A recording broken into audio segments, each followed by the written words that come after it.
Hi అండి. ఈరోజు మిరియాల చారు తయారీ విధానం చూద్దాం. దానికోసం ఇక్కడ మిక్సీ జార్లో కొంచెం కొత్తిమీర, అలానే చింతపండు, అలానే ఒక 4 టమాటాలు, తర్వాత వెల్లుల్లిపాయ రేఖలు, అలానే మిరియాలు, జీలకర్ర, 3 ఎండుమిరపకాయలు వేసి మిక్సీ పట్టేసుకోవాలి ఇలాగా.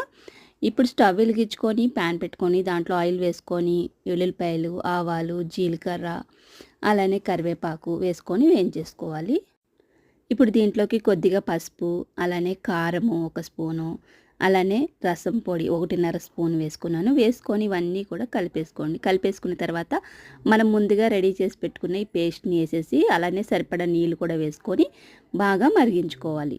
అలానే సరిపడా ఉప్పు కూడా వేసుకోవాలి. తర్వాత మరిగేటప్పుడు కొంచెం కొత్తిమీర వేసుకొని మనం మరిగించుకొని దించేసుకుంటే మనకి మిరియాల చారు అనేది తయారైపోతుంది. అలానే ఇంట్లో చేసిన గోంగూర పచ్చడి, ఇది కూడా తొందరలో మీకు వీడియో వేస్తాను. ఇలానే వీడియో నచ్చితే లైక్